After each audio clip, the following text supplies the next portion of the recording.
कवियों को कम से कम इतनी तवज्जो दी जी कि आज कभी सम्मेलन कराया क्या हुआ होता है। हाँ। कभी बेचारा इतना गरीब है, कविता लिख देता है लेकिन सुनने वाला नहीं होता। जी जी जी आज ये इन्होंने इकट्ठा किया, इस बारे में बताता हूँ। एक आदमी भाग रहा था, उसके पीछे दूसरा आदमी भाग रहा था। हाँ। लोगों ने पकड़ा, चोर चोर चोर चोर, पकड़ो पकड़ो। हम्म, वो जाके उन्होंने पकड़ के उसे मारने लगे। बोले वो मारो मत, पीछे जा रहा था।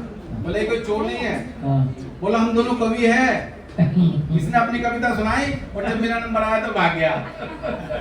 तो मुझे भाई साहब आप, बोला मैं बहरा सुनने में पता कवि है, सुनना है हाँ। बेचने के लिए। हम्म, तो मैं सब लोगों को दिया, 10-10 20-20 प्रतियां बेचनी, वही 100 रुपए की। अच्छा सब लोगों को दिया लेकिन वो हम्म, सब लोग को वापस लेकर आ गए। हाँ। मैं 100 की 100 प्रतियां बेचे आया। अच्छा भाई साहब ने मुझसे पूछा भाई तुम कैसे बेची है? हम्म, मैंने कहा जी मैंने तो एक ही बात कही थी, भैया 100 रुपए के ले लो नहीं तो सुन लो। अब सुनने को तैयार नहीं। हाँ तो मोबाइल फोन, हाँ हाँ, बहुत बढ़िया। दुनिया के वैज्ञानिकों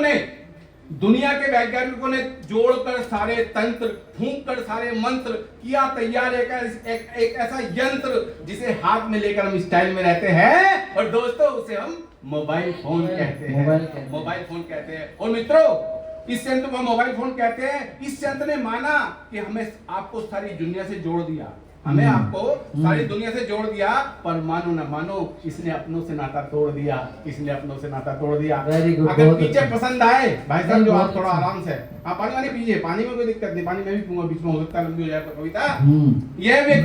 यह यंत्र व्यक्ति का इतना सच्चा साथी है, यह यंत्र व्यक्ति का इतना सच्चा साथी है कि अगर आपके पास ना घर में अगर सन्नाटा हो तो ये कदापि ना समझे कि व्यक्ति किसी काम में फंसा है, बल्कि ये समझिए कि घर का हर व्यक्ति अपनी मोबाइल में लगा है। मोबाइल में लगा है। बहुत बढ़िया। मुख से वार्तालाप बंद हो गई, हम्म, मुख से वार्तालाप बंद हो गई और व्हाट्सएप पर चैटिंग होती है। और दोस्तों मानो ना मानो सारी अब मोबाइल पर ही सेटिंग होती है। हाँ। मोबाइल पर ही सेटिंग होती है।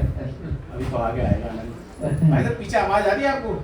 आनंद लीजिए कविता। हम्म, लोग स्कूटी चलाते, सुनने वाली बात है, लोग स्कूटी चलाते समय मोबाइल कंधे से दबाकर स्टाइल दिखाते हैं। देखा होगा आपने? हाँ ऐसे चलते हैं।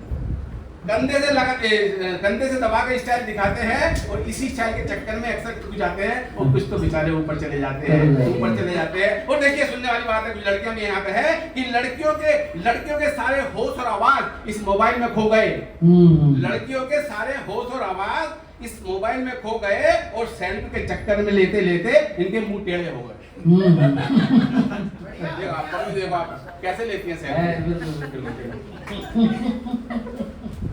वास्तव में लोग कुछ अलग से मैं लाता हूँ। एक्चुअली पिछली बार मैं वो मेट्रो की सवारी लाया था, याद हो आप लोग? जी जी जी। वास्तव में लोग इस मोबाइल के नेटवर्क का फायदा उठा रहे हैं और कुछ तो मजे के चक्कर में कई वेबसाइट बंद करवा रहे हैं। इस मोबाइल में बंदे इतने ज्यादा खो गए। अब देखिए सुनने वाली बात है, वास्तव में इस मोबाइल में बंदे इतने ज्यादा खो गए कि एक पापा न्यू, पापा जियो, पापा कितने पापा हो गए?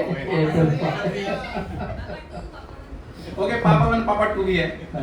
लोग व्हाट्सएप पर रोजाना, आपकी सुनने वाली बात है, लोग व्हाट्सएप पर रोजाना स्टेटस अपडेट कर रहे हैं और व्यस्तता के कारण RIP के मैसेज को बिना पढ़े ही फॉरवर्ड कर रहे हैं। किसी का मैसेज आता है फॉरवर्ड कर रहे हैं। अब सुनो, व्हाट्सएप अपडेट कर रहे हैं और व्यस्तता के कारण RIP के मैसेज को बिना पढ़े फॉरवर्ड कर रहे हैं। फेसबुक पर पिताजी के मरने का समाचार दिया तो 150 लोगों ने लाइक किया। 150 लोगों ने लाइक किया।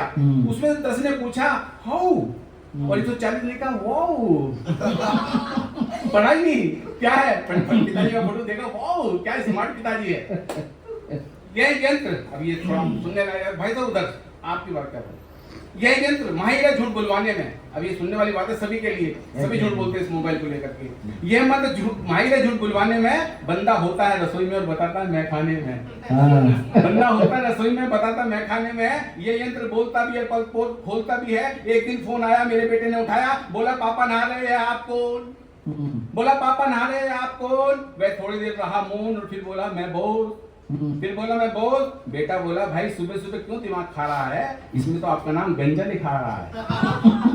इसमें तो आपका नाम गंजा लिखा रहा है। यह यंत्र नए नए इंस्टा मैसेज भेजकर हंसा भी देता है और कभी कभी सरेआम फंसा भी देता है। एक दिन हम जनाजे में जा रहे थे और मरने वाले का शौक मना रहे थे कि अचानक महबूब की रिंगटोन बजी। जनाजे में देखिए, जनाजे में क्या रिंगटोन बजी है? अकेले अकेले कहाँ जा रहे हो, हमें साथ ले लो।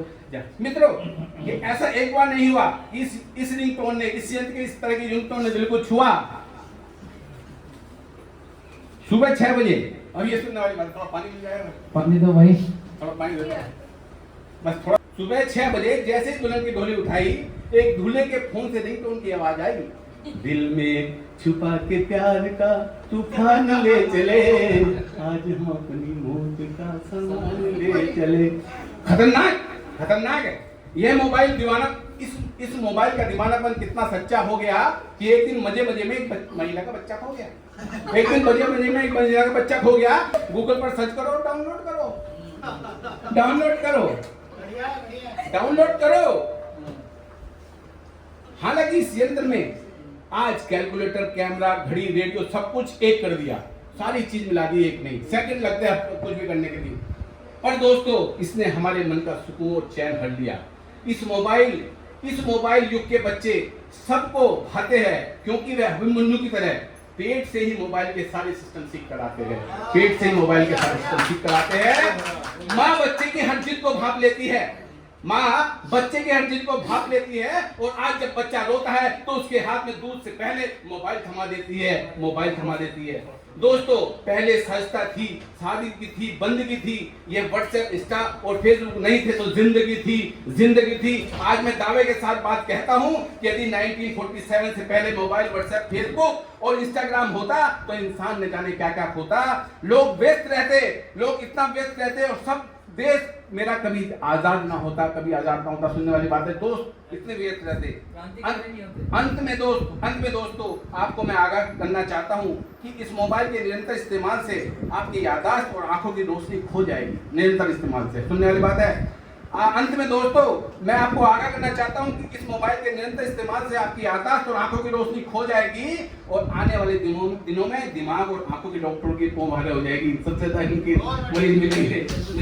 अंत में मेरा आपसे सभी से ये निवेदन है कि परिवार में बातें करें, दिन में कम से कम एक बार प्रभु का नाम हरे और जितना हो सके इस मोबाइल को कम से कम इस्तेमाल करें, कम से कम इस्तेमाल करें। बहुत धन्यवाद।